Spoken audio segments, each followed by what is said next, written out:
오늘 이 시간은요, NH투자증권 김영환 연구원과 함께합니다. 연구원님 안녕하세요. 반갑습니다. 안녕하세요. 자, 간밤 미증시가 말 그대로 급락이 나왔습니다. 오늘 우리 시장도 하락을 면치 못하고 계속해서 오후장 들어서 낙폭을 키우고 있고요. 지금 일본 상황 보더라도 니케이 지수도 3% 넘게 좀 큰 폭으로 하락이 나오고 있는데 오늘 시장 어떻게 보셨습니까? 예, 네. 어제 미국장부터가 조정을 많이 받았는데 그 이유가 약간 명확하지 않습니다만은 두 가지 얘기가 컸던 것 같아요. 하나는 경기 침체에 대한 걱정이 좀 불거진 부분이 있고요. 또 하나는 엔캐리 트레이드의 청산이 또다시 자극될 수 있다라는 부분이었는데요. 그렇다면 엔캐리 트레이드 청산은 엔화 강세 요인이기도 하고요. 그러면 엔화와 같이 나머지 아시아 통화들한테도 같이 강세 요인으로 작용할 수가 있어서 그러다 보니까 엔화 약세에 힘입어서 수출주들의 기대감 때문에 올라가던 일본 증시도 조정을 받고 있고 한국도 마찬가지로 수출주 중심으로 긍정적인 모습들을 보여왔었던 것들이 있기 때문에 그쪽에서 큰 조정이 나오고 있다 이렇게 보시면 될 것 같습니다. 네, 지금 미장이 이렇게 하락한 이유가 경기 침체에 대한 우려가 불거진 그 이유가 8월 제조업 PMI 확정치가 발표가 됐는데 예상치를 하회했습니다. 지난달 1일 시장 급락도 7월 제조업 PMI가 좀 낮게 나온 것이 배경이다. 이런 전망이 있을 정도로 좀 중요한 지표잖아요. PMI는 어떻게 해석하셨습니까? 예, 좋지 않게 나왔죠. 전월보다는 올라갔지만 컨센서스보다는 낮게 나왔고요. 맞아요. 근데 사실 약간 의구심이 있어요. 그러니까 ISM 제조업 지수를 기준이면은 컨센서스가 47.5포인트였는데 실제로는 47.6포인트, 그러니까 0.3포인트 정도 낮게 나온 거고요. 그리고 S&P 글로벌 그 PMI 같은 경우에는 뭐 이건 물론 예비치가 있었습니다만은 예비치 대비해서 0.1포인트 정도 낮게 나온 거거든요. 그러니까 헤드라인만 보면 그렇게 많이 낮게 나온 건 아닙니다. 약간 안 좋긴 했지만 이 정도로 충격을 많이 줄 요인인가는 조금 모호했던 것 같아요. 네. 그런데 안 좋게 나왔던 거는 그만큼 투심이 이미 미국 경기 침체에 대한 걱정들을 좀 하고 있었다라는 생각이 들고요. 또 한편으로는 세부 지표가 더 안 좋았어요. 제일 이제 그런 선행 지표로서의 의미가 강한 신기 수주라던가 생산 같은 경우에는 상당히 안 좋게 나왔고요. 그나마 좋게 나온 부분이 고용이나 재고 같은 부분이었는데 사실 재고는 좀 해석을 주의해서 해야 됩니다. 그러니까 왜냐하면은 앞으로 경기가 좋을 거로 예상해서 생산을 늘려놔서 재고가 쌓이는 경우면 좋게 해석할 수 있지만은 당장 판매가 부진해서 재고가 쌓이는 경우는 안 좋을 텐데 지금은 후자로 해석을 하고 있단 말이죠. 그러다 보니 헤드라인이 조금 안 좋긴 했지만은 나쁘지 않았던 거에 비해서 시장은 좀 더 강하게 반응을 한 것 같고요. 그러다 보니까 한국 입장에서도 그럼 미국의 경기 상황이 그렇게 안 좋다는 얘기는 한국 수출주 입장에서도 더 나쁠 수 있다는 얘기인가 이런 식으로 작용을 한 것 같습니다. 이렇게까지 과도하게 하락을 해야 되나 이런 좀 답답한 마음이 생길 수밖에 없습니다. 지난주에 발표된 7월 PCE가요. 시장 전망치에 부합을 하면서 미국의 경기 침체 우려가 완화가 됐다. 인플레이션이 어느 정도 잡혔다. 이런 분석이 나온 지 얼마 되지 않아서 이렇게 분위기가 확 바뀐 상황인 것 같습니다. 8월 PMI 말고도 이번 주에 나올 고용 지표가 더욱더 중요해질 수밖에 없는데 이 부분도 체크해 볼까요? 사실 최근 고용은 상당히 안정세를 보이고 있었거든요. 7월 고용 쇼크가 나오긴 했지만 그 이후의 해석이 약간은 허리케인 영향이 컸던 것 같다. 8월 고용은 7월보다는 나을 것 같다라는 전망들도 많았고요.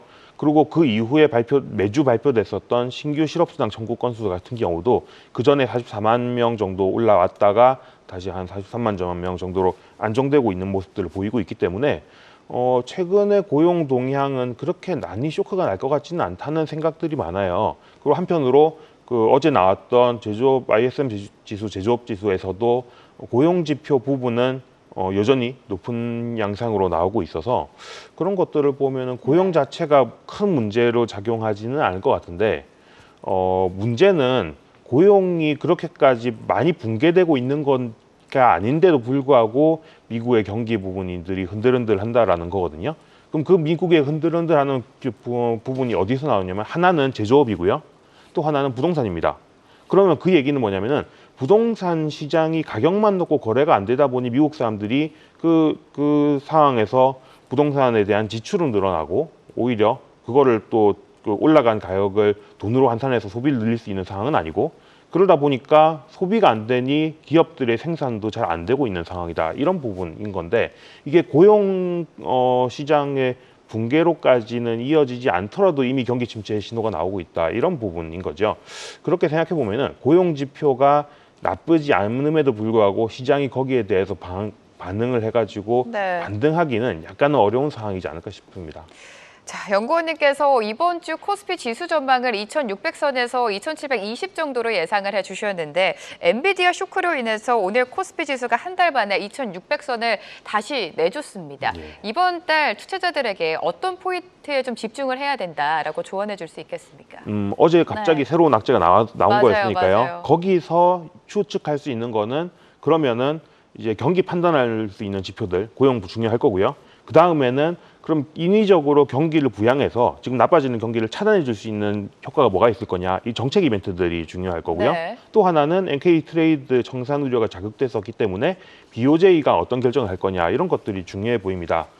이거와 관련된 이벤트들은 다음 주 9월 10일 날 미국의 대선 TV 토론회가 있는데 여기서 나는 경기를 살리기 위해서 뭘 하겠다라는 각 후보들의 정책적인 얘기들이 좀 더 진전된 얘기가 나올 것이냐 하는 것들이 좀 중요해 보이고요. 어느 정도는 가능하지 않을까 싶어요. 바이든에 비해서는 확실히 해리스는 젊은 편이고 검사 출신의 그런 네, 네. 그런 꼭 원고를 가져가지 않더라도 적극적인 얘기들을 할 수 있는 어필 요소가 많기 때문에 그런 점에서 좀 긍정적이지 않을까라는 생각은 좀 들고요. 또 하나는 그 다음 주죠. 9월 18일 FOMC가 예정이 돼 있고 그리고 9월 20일 날 BOJ 금융정책 회의도 예정이 돼 있습니다. 그래서 통화정책 회의들이랑 미국의 정치 이벤트가 다음 주, 다다음 주까지는 좀 당면한 이벤트들이다. 이렇게 보시면 되겠습니다. 네, 9월 증시의 관전 포인트 중 하나가 바로 미국 대선이다라고 설명을 해주셨습니다. 해리스 트레이드다, 트럼프 트레이드다라고 하면서 이 특정 후보가 우위를 보일 때마다 관련주들이 강세를 보였는데 TV 토론 결과를 지켜봐야겠습니다만 연구원님께서는 이 확실한 수혜 업종 어디에 좀 더 무게를 두고 계십니까? 누가 네. 되냐에 따라서 상당히 많이 다를 것 맞아요. 같아요. 네. 아무래도 직접적인 거는 뭐 탈탄소, 친환경 이 분야에 대해서 어떻게 해석하는 게 제일 극명한 차이가 있어서 그 부분 수혜주들은 분명히 그 결과에 따라 다르게 반응을 할 것 같고요. 민주당이 만약에 좀 우세한 양상으로 나온다면은 그때는 신재생에너지, 2차 전지, 자동차 이런 업종들이 좀 강하지 않을까 싶고요. 공화당이 우세하다면은 조선이랑 방산 정도가 좀 긍정적으로 반응할 수 있는 업종이다 이런 생각이 듭니다. 한편으로는 좀 공통적인 부분인데 뭐 AI 관련된 것들은 지금 좀 의구심이 있으니까 그 부분을 좀 제외하고 생각한다면은 전력 인프라나 헬스케어 같은 분야가 양쪽의 정책에 영향을 덜 받으면서 한국 주식 기업 입장에서는 미국 쪽으로 긍정적으로 바라볼 수 있는 업종이다 이런 생각이 드네요. 공통적으로는 전력 인프라랑 헬스케어를 봐야 된다라고 말씀해 주셨고 AI에 대해서는 살짝 물음표를 주셨습니다. 아무래도 반도체주 흐름이 지지부진하기 때문인데 엔비디아 실적 발표로 큰 이벤트는 마무리가 됐는데 다시 한번 뭐 AI 거품론이 또 제기가 되고 있습니다. 반도체주를 바라보는 시각은 어떻습니까? 일단 엔비디아가 실적 발표를 하면서 결과가 좋았음에도 불구하고 시장은 실망을 했잖아요. 맞아요. 기대치가 너무 높았죠. 예, 네. 그러면은 그 기대치를 좀 눈높이를 조정하는 그 눈높이를 조정하는 건 주가가 조정이 나와야 될 수도 있고 반대로 실적이 더 좋아지는 것들을 좀 시간을 벌면서 실적 대비 주가가 이제는 비싸지 않다라는 판단이 될 때까지일 수도 있는데 결국은 시간이 필요한 문제인 것 같고요. 그렇다면 다음에 실적이 더 좋아진 걸 확인할 수 있는 이벤트는 미국 빅테크들의 실적 발표 시기일 텐데 뭐 한국에서는 10월 첫째 주에 삼성전자 잠정 실적 발표가 있을 거고요. 그리고 빅테크들 실적 발표가 있는 거는 10월 말 정도가 될 테니까 그 정도까지 조금은 모멘텀이 쉬어가는 기간들이 있을 수 있지 않을까라는 생각이 들고요. 또 아니면은 그간에 AI에 대한 관심들이 확 늘어났다가 좀 주춤해진 이유가 뭐냐면 챗 GPT 이후에 그렇게 새로운 서비스가 별로 없었기 때문이거든요. 그런 점에서 한 가지 좀 주목해 볼 만한 거는 애플의 아이폰 16 발표 그리고 거기 탑재된다고 하는 애플 인텔리전스 이 부분인 것 같아요. 그러면 다음 주에 애플 아이폰 16 발표가 예정이 돼 있는데 9월 9일 예정이 돼 있는데 지금 나오는 얘기로는 여기서 바로 애플 인텔리전스의 주요 기능들을 다 사용할 수는 없고 이거는 한 달 정도 뒤에 10월 중에 업데이트가 돼서 사용할 수 있도록 될 것이다. 이런 얘기들이 많이 나오고 있습니다. 그러면 10월 중에 애플 인텔리전스의 실제 공개 그리고 거기에 따른 소비자들의 반응이 어떠냐에 따라서 좀 그런 AI 모멘텀이 빨라질지 아니면은 없이 그냥 실적을 기대해야 되는 식으로 진행될지를 좀 봐야 되는 쟁점이라고 볼 수 있겠네요. 자, 이런 가운데 내일 오전입니다. 연준 베이지북이 공개가 되는데 FOMC를 2주 앞둔 상황에서 어떤 부분을 우리가 체크를 해보면 좋을까요? 그간의 네. 베이지북들은 아주 주목도가 높은 지표는 아니었죠. 그런데 지금은 좀 더 높아진 것 같아요. 그런 것 같아요. 예, 네. 아무래도 미국 경기에 대한 판단이 약간 모호해진 부분들이 있기 때문인데 그간의 연준은 베이지북을 통해서 끊임없이 약간씩 완만해지고 있지만 여전히 성장을 하고 있고 고용도 약간씩 둔화되고 있지만 나쁘지 않다라는 견해들을 약간 미세 조정은 있습니다만 그런 식으로 움직여 왔습니다. 그런데 이번에도 그 정도의 톤이 유지가 될지 아니면은 경기가 나빠지는 정도에 대해서 어제 사람들이 좀 충격을 받았던 것처럼 좀 더 나빠지는 속도가 빨라졌다라는 얘기들이 담길지 이런 부분이 중요할 것 같고요.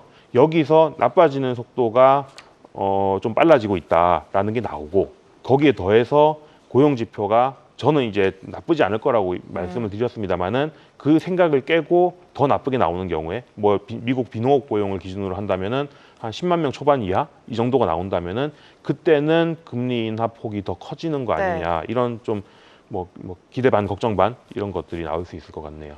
네, 지금 말씀해 주신 것처럼 연준은 금리 인하의 조건으로 물가보다는 고용에 조금 더 집중하고 있습니다. 연구원님께서 고용 지표가 좀 나쁘지 않을 것이다라고 예상을 하고 있는데 만약에 그렇지 못한다면 금리 인하폭 비커 가능성까지 다시 제기되지 않습니까? 투자 심리가 또 한번 위축될 수 있을 텐데요.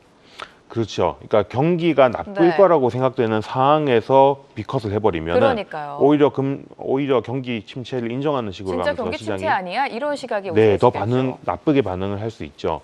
그렇다고 하면은 시장이 쉬어가는 기간들이 좀 더 길어지면서 그러면 자생적으로 경기를 돌리기는 어려울 것이고 연준의 금리 인하가 실제로 시장을 올리는데도 시간이 좀 걸릴 거니까 그 다음 시장이 기대하는 거는 그러면은 결국은 정부를 바라보게 돼 있거든요.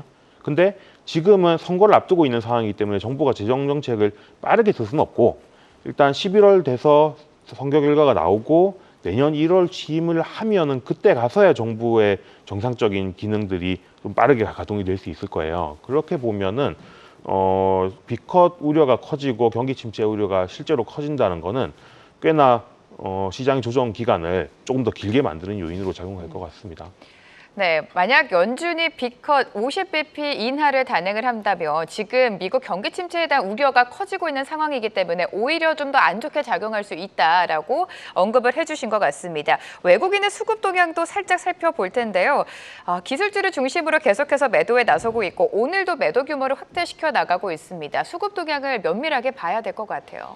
예, 아무래도 한국 네. 주식시장은 지금은 특히나 외국인들에 의해서 움직이고 그러니까요. 있고 네. 그게 또 반도체를 필두로 해서 수출주들 중심으로 움직이고 있으니까요. 그런 외국인 수급이 빠져나가고 있을 때 받아질 수 있는 분야들이 사실은 많지는 않은 것 같아요. 그런 점에서 외국인 턴어라운드가 언제쯤 나올 수 있을지 계속 관망을 좀 해야 되는 상황이고 투자 전략의 차원에서 보면은 외국인들이 그간에 많이 가지고 있었던 업종들 네. 같은 경우는 약간은 좀 조심해야 될 수밖에 없을 것 같고요.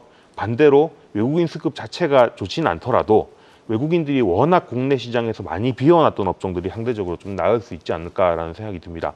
많이 비워놨던 업종들을 저희가 보면은 헬스케어나 아니면 2차 전지 같은 것들을 네, 외국인들이 네. 확실히 익스포저를 좀 적게 가져갔었어요. 이런 부분들 좀 관심을 가져볼 만한 것 같습니다.